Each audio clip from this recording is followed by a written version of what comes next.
Shriram time news मध्ये मी कैलास सोनवणे आपले हार्दिक स्वागत करतो। सुरुवातीला पाहूया 24 तासातील ताज्या घडामोडी। मराठा आरक्षणासाठी सकल मराठा समाजातर्फे साक्रीत काढण्यात आला मोर्चा। शिरूर चौफुलीवरील लुटीच्या घटनेचा तालुका पोलिसांनी अवघ्या काही तासात लावला छाडा। दरखेडा शिवारात बुराई नदी पात्रात होणारी अवैध वाळू वाहतूक रोखण्याची मागणी। अतिक्रमणात विस्थापित किरकोळ विक्रेत्यांना पर्यायी जागेची मागणी। साक्री तालुक्यात दुष्काळ जाहीर करावा यासाठी दैवेल येथे अन्नत्याग आमरण उपोषणास सुरुवात। महामार्गावर स्विफ्ट कार मधून गांजाची होणारी तस्करी पोलिसांनी रोखली। सिंचन विहिरींबाबत शेतकऱ्यांची दिशाभूल करण्यात येत असल्याचा आरोप। मनोज जरांगे पाटील यांच्या सुदृढ आरोग्यासाठी करण्यात आली महाआरती। आता बातमीपत्र विस्ताराने। मराठा समाजात आरक्षण मिळावे यासह मनोज जरांगे पाटील यांच्या आमरण उपोषणास पाठिंबा देत साक्री तालुका सकल मराठा समाजातर्फे शहरातून मोर्चा काढून तहसीलदार यांना निवेदन देण्यात आले। मराठा समाजास आरक्षण मिळावे यासह मनोज जरांगे पाटील यांच्या आमरण उपोषणाला पाठिंबा म्हणून साक्री तालुका सकल मराठा समाजातर्फे शहरातून मोर्चा काढून तहसीलदार साहेबराव सोनवणे यांना निवेदन देण्यात आले। साक्री शहरातील विश्रामगृहापासून या मोर्चाला सुरुवात झाली। तिथून बस स्थानक मार्गे वंजार गल्ली, संतोषी माता मंदिर, सोनार गल्ली, मार्केट, सुभाष चौक मार्गे तहसील कार्यालयावर हा मोर्चा धडकला। या मोर्चात महिला, पुरुष, तरुण तरुणी व शाळकरी विद्यार्थी मोठ्या संख्येने सहभागी झाले होते। हातात भगवे ध्वज घेऊन हा मोर्चा शिस्तबद्धपणे तहसील कार्यालयाकडे मार्गस्थ होत होता। यावेळी आरक्षणाची मागणी करणाऱ्या घोषणा देण्यात येत होत्या। तहसील कार्यालयाजवळ मोर्चा पोहोचल्यानंतर तहसीलदार साहेबराव सोनवणे यांना निवेदन देण्यात आले। निवेदनात म्हटले आहे की गेल्या 40 वर्षापासून मराठा समाज आरक्षणाची मागणी करत आहे, परंतु अद्याप आरक्षण मिळू शकलेले नाही। समाजाने अनेक वेळा शांततेच्या मार्गाने आंदोलने केली, मोर्चे काढले, परंतु आरक्षणाचा विषय मार्गी लागू शकलेला नाही। मध्यंतरी आरक्षण देण्याचा प्रयत्न झाला, परंतु कायदेशीर बाबीवर ते टिकले नाही। तरी कायमस्वरूपी टिकेल असे आरक्षण लवकरात लवकर द्यावे। तसेच मराठा आरक्षणासाठी जालना जिल्ह्यातील अंतरवाली सराटी येथे उपोषणास बसलेले मनोज जरांगे पाटील यांना संपूर्ण महाराष्ट्रातून पाठिंबा मिळत आहे। तरी सरकारने तातडीने दखल घेत आरक्षणाचा प्रश्न तातडीने मार्गी लावावा अशी मागणी निवेदनातून करण्यात आली आहे। या आंदोलनात मराठा समाजाचे नेते तसेच हजारो मराठा समाज बांधव व भगिनी सहभागी झाल्या होत्या। कमी पर्सेंटेज असतात तरी ते नोकऱ्या करू शकता किंवा जॉबला लागू शकता, पण आम्ही आरक्षण या कारणास्तव मागे राहू शकतो का? आरक्षण इतकं महत्त्वाचं आहे आणि शाळेत फीज सुद्धा प्रमाणे इतर कोर्टच्या जे मुली असतात त्यांना कमी लागते आणि आम्हाला 2 पटीने फी भरावी लागते। यासाठी आरक्षण हा महत्त्वाचा मुद्दा आहे, म्हणून आरक्षण मागण्यासाठी आम्ही मोर्चा काढलेला आमच्या हक्काचं आहे म्हणून आम्ही मागतोय। आम्ही शासनाकडनं काही दुसरं वगैरे मागत नाहीये। जे आमचं आहे ते आम्हाला द्या ना। आम्ही शांततेत मागतोय, आम्हाला शांततेत देण्यात तुम्हाला काय प्रॉब्लेम आहे? आम्हाला प्रॉब्लेम होत आहेत म्हणून आम्ही मागतोय आमच्या शिक्षणासाठी आणि आमच्या मराठा समाजाच्या जातीसाठी। बरेचसे असे विद्यार्थी आणि विद्यार्थिनी आहेत की जे जास्त पर्सेंटेज असून पण त्यांच्या हक्काचं जॉब किंवा दुसरे काही व्यवसाय करू शकत नाही। का करू शकत नाही? की ते आम्हाला आरक्षण नाहीये म्हणून आम्ही सांगतोय की आम्हाला आमचं आरक्षण द्या। आणि आम्हाला एवढे प्रॉब्लेम होत आहेत म्हणून आम्ही मागतोय, कारण आमच्या पुढच्या पिढीला आमच्यापेक्षा जास्त प्रॉब्लेम सहन करावे लागतील, म्हणून आम्ही सांगतोय आम्हाला आमचं हक्काचं आरक्षण द्या। रांगे महाशय जरांगेकडे दिसते ते जेव्हापासून उपोषणाला बसले आहेत। जसे शिवाजी महाराजांनी कडक लढा दिला होता मराठा समाजासाठी, महाराष्ट्र निर्माण करण्यासाठी, तसंच मराठा समाजासाठी आरक्षणासाठी त्यांनी उपोषण सुरू केलेलं आहे। पण तरी सुद्धा त्यांच्यावरती वेगवेगळे आरोप केले जात आहे। ते दुसरं काही मागत नाही, ज्याचं हक्काचं आहे तेच मागताय। त्याला कारणही तसं आहे की विचार केला तर शाळेमध्ये शिष्यवृत्ती परीक्षा दिल्यानंतर आमचे ओपन कॅटेगरीचे विद्यार्थी 94% पास झालेले असेल आणि कॅटेगरीच्या विद्यार्थ्यांनी 84% जरी मिळाले असेल तरी शिष्यवृत्ती मात्र कॅटेगरीला मिळते। मग इथं बुद्ध्यांकाचा विचार का केला जात नाही? बुद्ध्यांकाचा विचार केला जात नाही म्हणूनच आम्हाला आरक्षणाची गरज भासली आहे आणि आमचे हुशार विद्यार्थी याचे कारणास्तव मागे पडलेले आहेत, म्हणून त्यांना कुठेतरी प्रगतीपथावर नेण्यासाठी जरांगे पाटलांनी जे सुरुवात केलेली आहे त्यांचा आमच्या सगळ्याच मराठा समाजाचा पाठिंबा आहे आणि त्यांनी जी मागणी केलेली आहे तीच आम्ही त्यांच्या पाठीमागे उभे राहू आणि तीच मिळवल्याशिवाय आम्ही कधीही थांबणार नाही।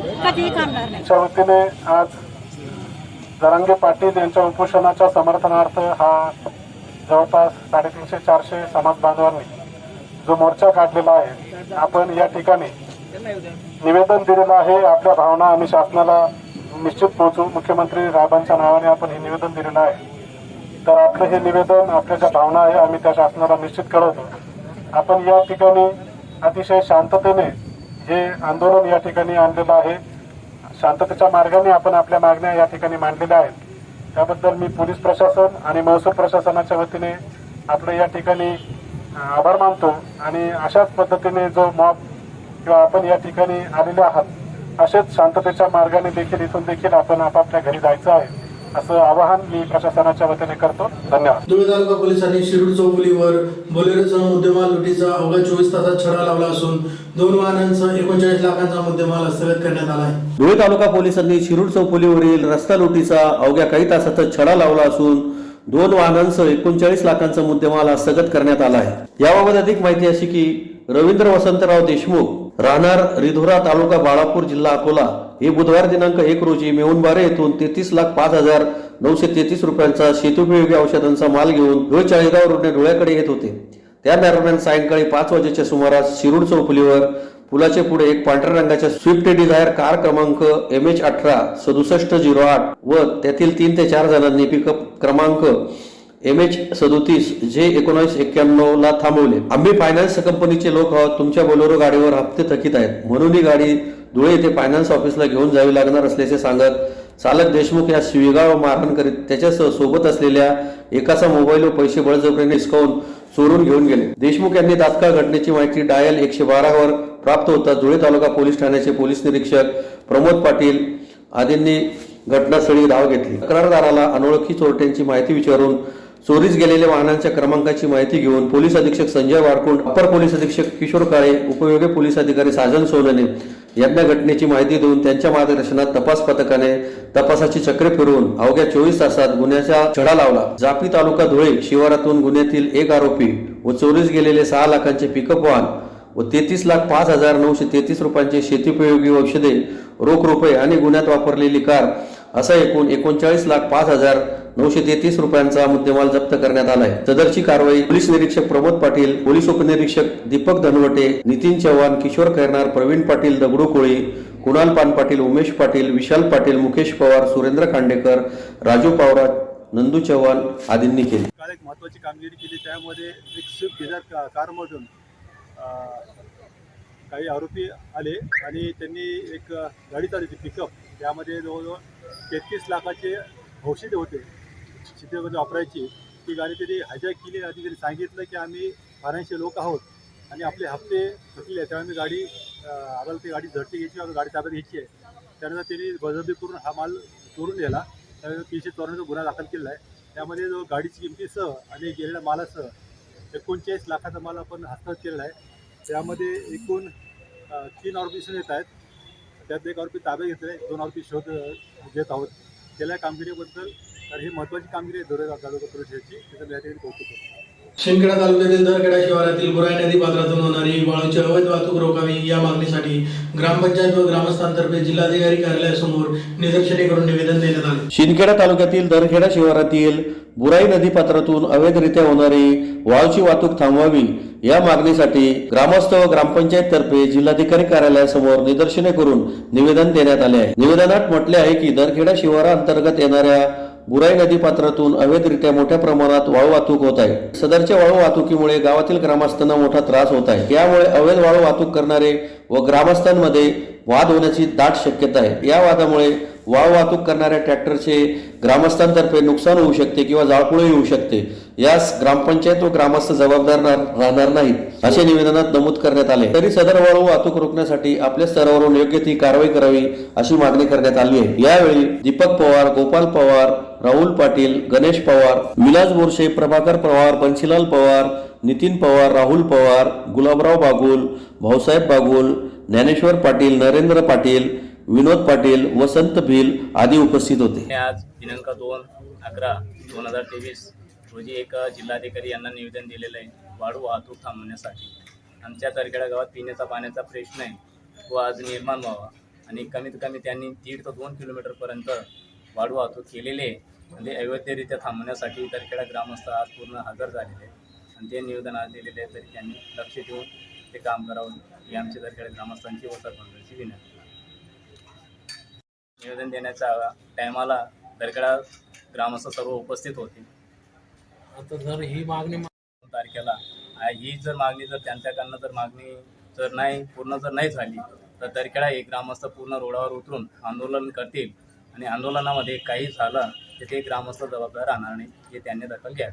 महानगरपालिकेच्या अतिक्रमण निर्मूलन मोहिमेमुळे विस्थापित होणाऱ्या किरकोळ विक्रेत्यांना पर्यायी जागा उपलब्ध करून द्यावी व दत्त मंदिर परिसरातील आरक्षित भूखंड गिळंकृत करणाऱ्यांवर कारवाई करण्याच्या मागणीसाठी शिवसेना ठाकरे गटातर्फे जिल्हाधिकारी कार्यालयासमोर निदर्शने करून निवेदन देण्यात आले आहे. महानगरपालिकेच्या अतिक्रमण निर्मूलन मोहिमेमुळे विस्थापित होणाऱ्या किरकोळ विक्रेत्यांना पर्यायी जागा म्हणून दत्त मंदिर परिसरातील आरक्षित भूखंडाची जागा देण्यात यावी, तसेच हा भूखंड गिळंकृत करणाऱ्या भूमाफियांसह संबंधितांवर कारवाई करावी या मागणीसाठी शिवसेना ठाकरे गटातर्फे जिल्हाधिकारी कार्यालयासमोर निदर्शने करून निवेदन देण्यात आले आहे. निवेदनात म्हटले आहे की देवपूर दत्त मंदिर परिसरातील सर्वे नंबर 35 पैकी सिटी सर्वे नंबर 8494 हा भूखंड शहर मंजूर विकास योजनेअंतर्गत मार्केटसाठी आरक्षित करण्यात आला आहे. सन 1992 पासून आतापर्यंत 3 वेळा ही जागा आरक्षित झाली आहे.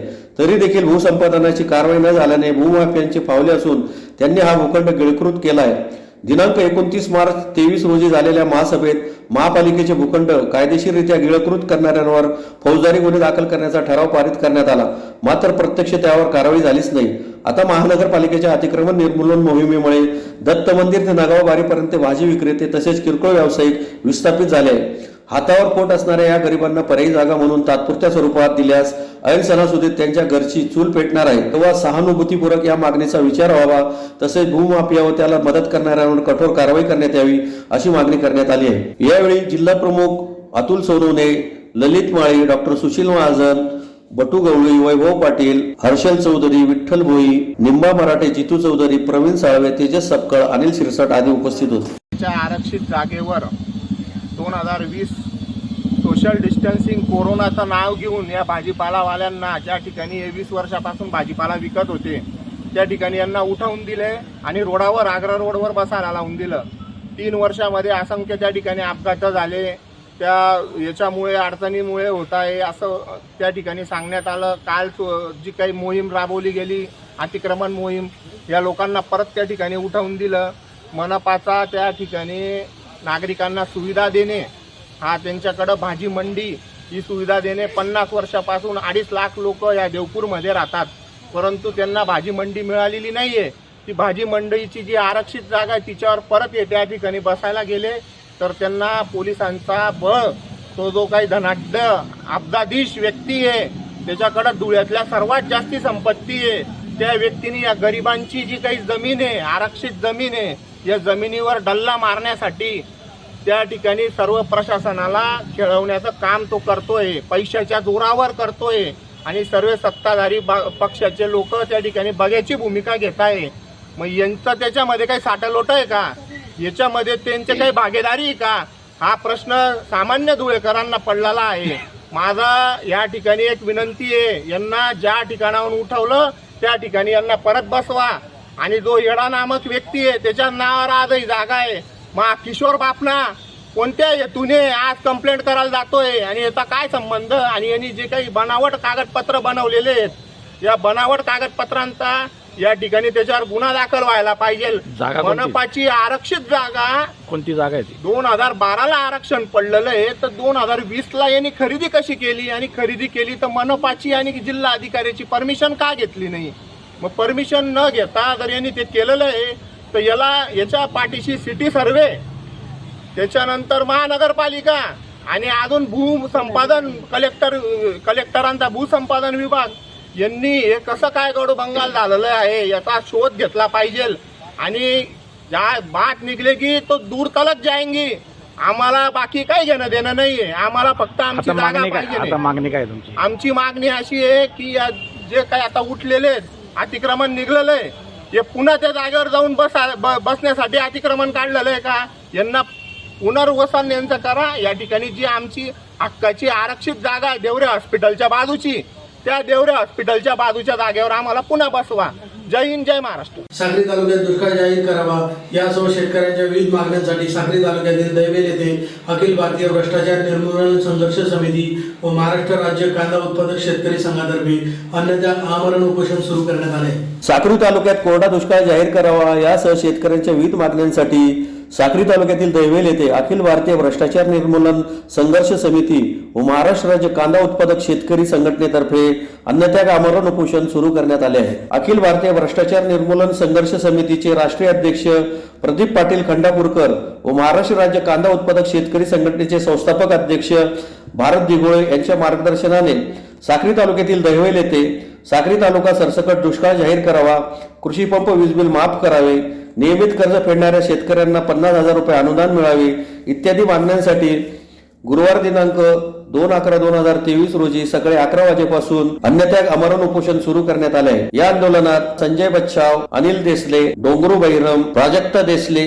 प्रवीण बोरसे, करुणा पाटील, तुळशीराम जगताप, सुरेश मैरे, राहुल भामरे, दीपक भामरे तसेच दैवत परिसरातील शेतकरी बांधव सहभागी झाले आहेत। आम्ही जो उपोषण चालू केलेले इथं खरं पाहायला गेला तर साक्री तालुका कोरडा दुष्काळ जाहीर झाला पाहिजे होता, कारण 100% मधून फक्त 25 ते 20% उत्पन्न शेतकऱ्यांना बसलेले।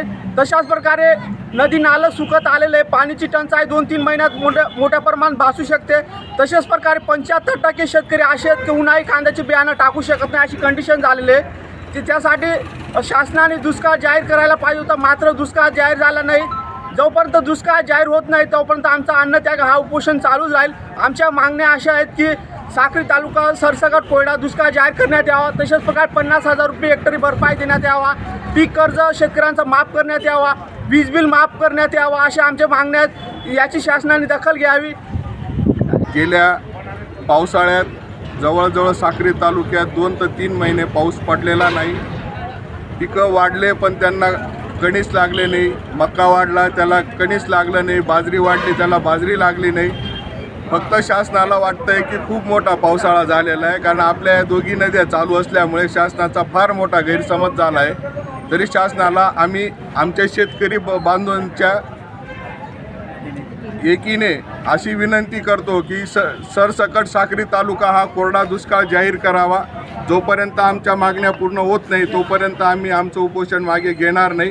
कृपया शासनाने याची नोंद घ्यावी अशी मी त्यांना विनंती करतो। मुंबई आग्रा महामार्गावर अवधान शहरात स्विफ्ट कारमधून गांजाची होणारी तस्करी स्थानिक गुन्हे अन्वेषण शाखेच्या पथकाने रोखत एकाच ताब्यात घेऊन कारसह 3.5 लाखांचा मुद्देमाल जप्त करण्यात आला आहे। मुंबई आग्रा महामार्गावर अवधान शिवारात स्विफ्ट कारमधून गांजाची होणारी तस्करी स्थानिक गुन्हे अन्वेषण शाखेच्या पथकाने रोखली असून कारसह गांजा असा 3.5 लाखांचा मुद्देमाल जप्त करीत एकाच ताब्यात घेण्यात आले आहे। याबाबत अधिक माहिती अशी की स्विफ्ट कार क्रमांक MH18DZ 8055 मध्ये गांजाची अवैधपणे वाहतूक होणार असून हे वाहन मुंबई आग्रा महामार्गावरून धुळ्याकडून मालेगावकडे जाणार असल्याची गुप्त माहिती स्थानिक गुन्हे अन्वेषण शाखेचे पोलीस निरीक्षक दत्तात्रय शिंदे यांना प्राप्त झाली।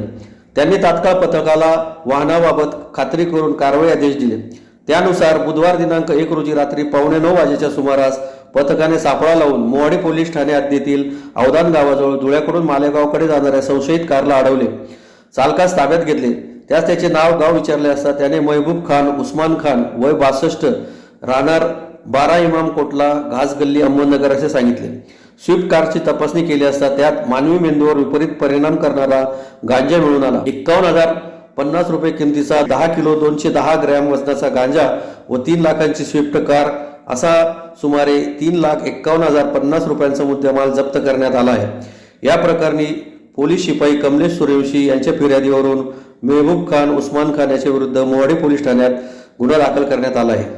सदरची कारवाई पोलीस अधीक्षक संजय वारकोंड, अप्पर पोलीस अधीक्षक किशोर काळे यांच्या मार्गदर्शनाखाली स्थानिक गुन्हे अन्वेषण शाखेचे पोलीस निरीक्षक दत्तात्रय शिंदे, पोलीस उपनिरीक्षक योगेश राऊत, पोलीस उपनिरीक्षक अमरजित मोरे, श्याम निकम, संदीप पाटील, प्रकाश सोनार, प्रशांत चौधरी, मायुष सोनवणे, चेतन बोरसे, कमलेश सूर्यवंशी, सागर शिर्के, योगेश साळवे, गुलाब पाटील आदींनी केले। आज आपण एक NDPSची कारवाई केली। त्याच्यामध्ये एक व्यक्ती जो एक स्विफ्ट गाडीमधून धुळ्याकडून मालेगावकडे गांजा घेऊन जायला माहिती मिळाली होती, त्याला आपण त्या अडवलं। गाडी झडती घेतली असता आपण त्याच्याकडून जवळजवळ 51,000चा 10 किलो 200 ग्रॅम आपण गांजा जप्त केला आहे। आणि जी वापरली गाडी आहे स्विफ्ट ती ताब्यात घेतली। असं जवळजवळ 3.5 लाखाचा आपण माल जप्त केलेला आहे। हा जो आरोपी आहे हा वयवर्ष 62 वर्षाचा आहे। हा राहणारा कोटला अहमदनगरचा असून त्याचं नाव आहे महबूब खान उस्मान खान। हा कुठल्या एखाद्या शाखेमध्ये काम करत आहे, संघटनेमध्ये काम करत आहे, या दृष्टीने पुढे तपास करत आहोत।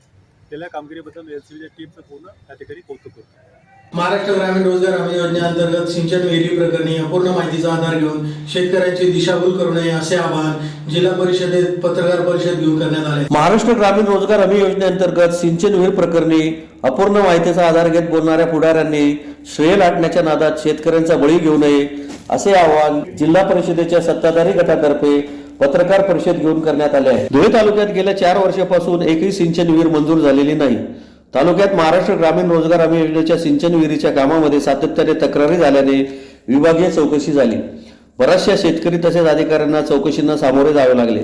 त्या पार्श्वभूमीवर अधिकारी चौकशीच्या फेऱ्यात अडकल्याने गेल्या 4 वर्षात रोजगार हमी योजनेच्या माध्यमातून तालुक्यातील शेतकरी सिंचन विहिरीच्या लाभापासून वंचित राहिला.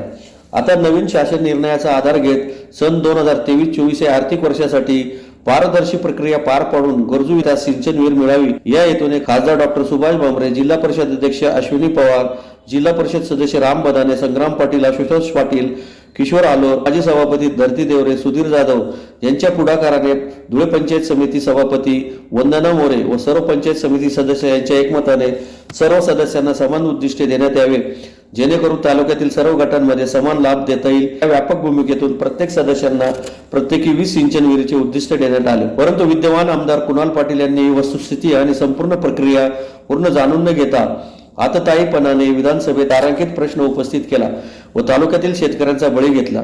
ही वस्तुस्थिती असताना तेच आमदार आज शेतकरी हिताच्या गोष्टी करताना दिसत आहेत. त्यांनी जनाची नव्हे तर मनाची लाज बाळगली पाहिजे. त्यासोबतच काही चमकोगिरी करणारे लोकप्रतिनिधी देखील आपणच शेतकऱ्यांचे कैवारी असल्याच्या थाटात भूमिका घेताना दिसत आहेत. धुळे तालुक्यात प्राप्त झालेल्या एकूण 3412 सिंचन विहिरींच्या प्रस्तावांपैकी 1008 प्रस्ताव भूजल सर्वेक्षण अहवालानुसार सेमी क्रिटिकल झोनमध्ये आहे.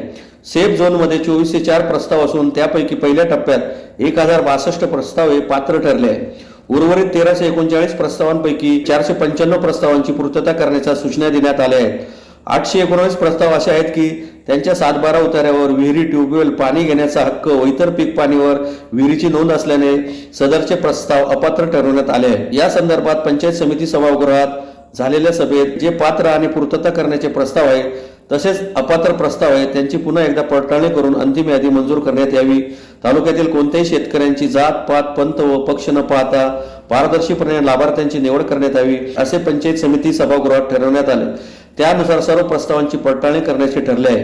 गायगोट्यांचे देखील 2294 प्रस्ताव प्राप्त झाले असून छाननी अंती 2041 प्रस्ताव पात्र तर 253 प्रस्ताव अपात्र ठरले आहे. या सर्व पात्र प्रस्तावांची स्थळ तपासणी करून मंजूर करण्यात येतील असे जिल्हा परिषद अध्यक्षा व सर्व पदाधिकाऱ्यांनी घोषित केले आहे. त्यामुळे विद्यमान आमदार व चमकोगिरी करणारे लोकप्रतिनिधी यांनी संपूर्ण अभ्यासाअंती शेतकऱ्यांचा गळवळा घ्यावा असे आवाहन या पत्रकार परिषदेत करण्यात आले. सर्व शेतकरी बांधवांना सिंचन विहिरीचा लाभ मिळावा, पात्र लाभार्थ्यांना खऱ्या अर्थाने तो मिळावा याच्यासाठी धुळे जिल्हा परिषदेच्या अध्यक्षा अश्विनीताई पाटील यांच्या मार्गदर्शनाखाली मुख्य कार्यकारी अधिकारी शुभम गुप्ता साहेबांनी सर्व अधिकाऱ्यांची बैठक घेऊन त्या कामकाजाला सुरुवात केली. 31 तारीख त्याची डेडलाईन ठरवली. 31 तारखेला सर्व याद्या स्क्रुटिनी झाल्या. त्याच्यामध्ये पात्र, अपात्र आणि त्रुटींची पूर्तता करण्यासाठीच्या प्रस्तावांची संख्या निश्चित करण्यात आली. जे पात्र प्रस्ताव आहेत त्याचं स्थळ निरीक्षण आणि जे स्क्रुटिनी पूर्ण करायचे, जे कंप्लायन्स करायचे आहेत, कागदपत्रांची पूर्तता करायची आहे, ते सगळे एकत्रित करून त्याच्यातल्या पात्र लाभार्थ्यांची यादी ही त्या ठिकाणी लावण्यात येईल. या कामी आमचे जिल्हा परिषदेचे सर्व सन्माननीय सदस्य, पंचायत समितीच्या सभापती, पंचायत समितीचे सर्व सन्माननीय सदस्य यांची एकच प्रामाणिक भावना आहे की शेतकऱ्याच्या पोटाला जात, पात, धर्म, पंथ, पक्ष नाही, शेतकरी आणि शेतकऱ्याला लाभ मिळावा इतकी आमची प्रामाणिक भूमिका असताना ज्या आमदारांनी एलएवकी लावून विधानसभेमध्ये तारांकित प्रश्न उपस्थित करून पुरेशी माहिती न घेता तालुक्यातील शेतकऱ्यांचा बळी घेतला, त्याच आमदारांना शेतकऱ्यांचा अचानक कैवारी कसे काय होऊ लागले याचा प्रश्न आमच्यासमोर पडला. शिवाय तालुक्यामध्ये अजून काही चमकोगिरी करणारी मंडळी अधिकाऱ्यांवर दबाव टाकून किंवा एखाद्या कर्मचाऱ्यावर दबाव टाकून हे आमचं सगळं श्रेय आहे, आम्ही शेतकऱ्याचे कैवारी आहोत, अशा प्रकारचा उसना आव आणण्याचा ज्यावेळेस प्रयत्न करतात त्याच्या संदर्भामध्ये तो खेद व्यक्त करण्यासाठी आणि शेतकरी बांधवांना खऱ्या अर्थानं जो लाभ मिळतो आहे बाबा रे तो मिळू द्या, आता तरी श्रेयाच्या नादामध्ये शेतकऱ्याचा बळी घेऊ नका असं आवाहन करण्यासाठी आणि ज्या ज्या शेतकऱ्याला खऱ्या अर्थानं लाभ मिळतो आहे त्याने कुठल्याही प्रकारच्या कोणालाही 1 रुपया न देता कोणत्याही प्रकारची त्याची लुबाडणूक होऊ नये, त्याची फसवणूक होऊ नये याच्यासाठी आम्ही सर्व शेतकरी बांधवांना नम्र विनंती करतो की सिंचन विहिरीच्या लाभामध्ये आणि गाय गोठ्याच्या लाभामध्ये कोणाही दलालाला 1 रुपया देण्याचं काम नाही, तो तुमचा अधिकार आहे, तो तुम्ही प्राप्त करा असे आवाहन आम्ही सर्व शेतकरी बांधवांना करतो. धन्यवाद. जिल्हाधिकाऱ्यांच्या आदेशाने महानगरपालिका व सार्वजनिक बांधकाम विभागामार्फत ऐन दिवाळीत सुरू असलेली अतिक्रमण निर्मूलन मोहीम थांबवावी अशी मागणी सर्व स्तरातून होत आहे. मराठा आरक्षणासाठी आमरण उपोषणास बसलेल्या मनोज जरांगे पाटील यांना उत्तम आरोग्य आणि उदंड आयुष्य प्राप्त व्हावे यासाठी धुळे मराठा क्रांती मोर्चातर्फे गुरुवारी खान्देश कुलस्वामिनी एकविरा देवीला महाआरती करीत साकडे घालण्यात आले. मराठा आरक्षणासाठी प्राणपणाला लावणाऱ्या मनोज जरांगे पाटील त्यांची प्रकृती दिवसेंदिवस खालावत आहे. आमरण उपोषणामुळे त्यांनी पाणी पिणे टाळले असल्याने त्यांची प्रकृती चिंताजनक होत आहे. अनेक शतकानंतर जन्माला आलेल्या या क्रांतिकारी आंदोलकाला उत्तम आरोग्य आणि उदंड आयुष्य दे अशी प्रार्थना खान्देश कुलस्वामिनी आई एकविरा देवीला मराठा क्रांती मोर्चातर्फे करण्यात आली. मराठा आरक्षणासाठी उपोषणाला बसलेल्या मनोज जरांगे पाटील यांच्या प्रकृतीसाठी गुरुवारी महाआरती करण्यात आली. या प्रसंगी मनोज मोरे, अशोक सुडके, राजू जाधव, आबा कदम, निलेश काटे, सुधीर मोरे, गोरख पाटील, रजनीश निंबाळकर, डॉक्टर अनिल पाटील, आवाज जाधव, पिंटू आगारे, मोहन टकले, पप्पू माने, वामन मोहिते, रवी नागने, संदीप शिंदे, प्रकाश पवार, वसंतराव बागुल, उमाकांत मोरे, अरविंद सुडके, कैलास पवार, सुधीर मोरे, राजेंद्र सरोदे, ललित जेठे, किरण आगलावे, रवी शिंदे, दत्तात्रय माळोदे, अंबर मराठे, सोनू मराठे, योगेश गावडे, जितेंद्र घोरपडे, योगेश मराठे, आदेश मराठे, गौरव ठाकरे, प्रदीप पाटील, सागर मोरे, गिरीश सोनवणे, हिमांशू बदाने, संतोष खेडकर, अक्षय बदाने, राहुल काटे, आदित्य काटे, निलेश बदाने, यशवंत हरणे, भरत वाघारे, दीपक मोरे, चंद्रकांत थोरात, देवेन शेळके, अमर परताडे, चंद्रकांत काटे, अनिल पवार, सचिन पाटील, कुणाल मोरे, उमेश ठाकरे, जयेश मोरे, शेखर बडगुजर आदी सहभागी झाले होते. मराठा क्रांती युवा मोर्चा सकल मराठा समाजाच्या वतीने आई एकविरा मातेच्या चरणी, जगदंबेच्या चरणी मराठा क्रांती मोर्चाच्या माध्यमातून मनोज जरांगे पाटील क्रांतिकारी योद्धा, मराठा समाजाचे जे काही मराठा आरक्षणाच्या आंदोलनासाठी जे काही बसले, मराठा समाजाला आरक्षण मिळावं म्हणून ज्यांनी मृत्यूशय्येवर झोपून मराठा आरक्षण मागत आहेत त्यांना त्यांची प्रकृती दिवसेंदिवस खालावते, त्यांनी अन्न पाणी त्याग केलेला आहे, पाणी देखील कालपासून सोडून दिलेलं आहे. आम्ही आई जगदंबेच्या चरणी प्रार्थना करण्यासाठी महाआरतीच्या माध्यमातून प्रार्थना केलेली आहे की आई जगदंबा आमचा क्रांतिकारी योद्धा मनोज जरांगे पाटील यांना उत्तम आरोग्य आणि उदंड आयुष्य दे. जोपर्यंत आरक्षण मिळणार नाही तोपर्यंत मी अन्नत्याग आंदोलन करून उपोषण सोडणार नाही अशी ठाम भूमिका घेतलेली आहे. त्यामुळे संपूर्ण महाराष्ट्रभर त्या मराठा आरक्षणाचा वणवा पेटलेला आहे. मराठा आरक्षण अंतिम टप्प्यात आहे. आरक्षण अत्यंत विधायक मार्गाने चालू आहे. विधायक मार्गाने चालू असलेल्या आरक्षणाला सर्व 5 कोटी मराठा समाजाने, महाराष्ट्रातील समाजाने पाठिंबा दिलेला आहे. मराठा आरक्षण अंतिम टप्प्यात असल्यामुळे मराठा आरक्षण जर या काळामध्ये सरकारने देऊन टाकलं तर काही लोकांच्या दुकानं बंद पडणार आहेत. त्याच्यामुळे मनोज जरांगे पाटलांचा देखील विध्वंसक हिंसक आंदोलनाला विरोध असून त्यांनी देखील सांगितलं आहे की कुठल्याही प्रकारची जाळपोळ आणि कुठल्याही प्रकारचं तीव्र आंदोलन करू नका, शांततेच्या मार्गानेच आंदोलन करू. आणि मनोज जरांगेंच्या शांततेच्या आंदोलनाचा धसका सरकारने घेतलेला असून आरक्षण देण्याच्या अंतिम टप्प्यामध्ये सरकार देखील आलेला आहे. परंतु काही विध्वंसक टोळ्या मराठा आंदोलनाच्या माध्यमातून जाळपोळ करणे, गाड्या पेटवणे, काही लोकप्रतिनिधींचे घरं जाळणे अशा पद्धतीने कामकाज करत आहे. जो कोणी हा असेल तो निश्चितपणे मराठा समाजाला अभिप्रेत नसलेला आहे.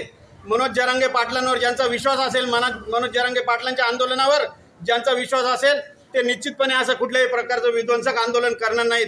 आम्ही आई जगदंबेला प्रार्थना करतो. अंतिम टप्प्यात आलेलं मराठा आंदोलन, मराठा आरक्षण हे मनोज जरांगे पाटलांच्यामुळेच मिळणार आहे आणि त्याच्यामुळे आज जी काही महाराष्ट्रावर परिस्थिती उद्भवलेली आहे त्या परिस्थिती शांततेमध्ये आंदोलन हाताळले जावं. मराठा तरुणांना कुठल्याही प्रकारचं खोट्या गुन्ह्यांमध्ये अडकवलं जाऊ नये आणि जे कोणी आंदोलनामध्ये चुकीची भूमिका घेऊन मराठा समाजाच्या आडून त्यांचे हेतू साध्य करत असतील त्यांना शिक्षा करावी. मराठा समाजाचं आंदोलन हे आता अंतिम टप्प्यात आलेलं आहे. मनोज जरांगे पाटलांची प्रकृती अत्यंत ढासळलेली आहे. त्यांना बोलताना त्रास होतोय, त्यांच्या अंगामध्ये थरकाप झालेला आहे, त्यांना बसता देखील येत नाही. ते झोपून या आपल्या सर्व समाजासाठी स्वतःचा जीव म्हणजे द्यायला तयार आहेत. त्यांनी स्पष्ट शब्दात सांगून टाकलेले जो माझ्या जीवाचं बरं वाईट झालं तरी चालेल, परंतु मराठा आरक्षण आंदोलन जोपर्यंत मराठा समाजाला आरक्षण मिळत नाही तोपर्यंत ते आंदोलन थांबवणार नाही. सरकार देखील प्रामाणिक प्रयत्न करत आहे, परंतु आमची सरकारला देखील विनंती आहे की या आंदोलनाचं धग पाहता, या आंदोलनाची तीव्रता पाहता अनेक तरुण रोज आत्महत्या करत आहेत. या सर्व परिस्थितीचा विचार करून लवकरात लवकर कायदेशीर आणि कायम टिकणारं आरक्षण मराठा समाजाला देण्यात यावं आणि ज्या काही यातना मराठा समाज मरण यातना जे काही मराठा समाज भोगतोय त्यातून मराठा समाजाची कायमस्वरूपी मुक्तता करावी. आई एकविरा चरणी पुनश्च या मराठा सर्व समस्त मराठा समाजाच्या वतीने आम्ही प्रार्थना करतो की मनोज जरांगे पाटील यांना उदंड आयुष्य उत्तम आरोग्य द्यावं.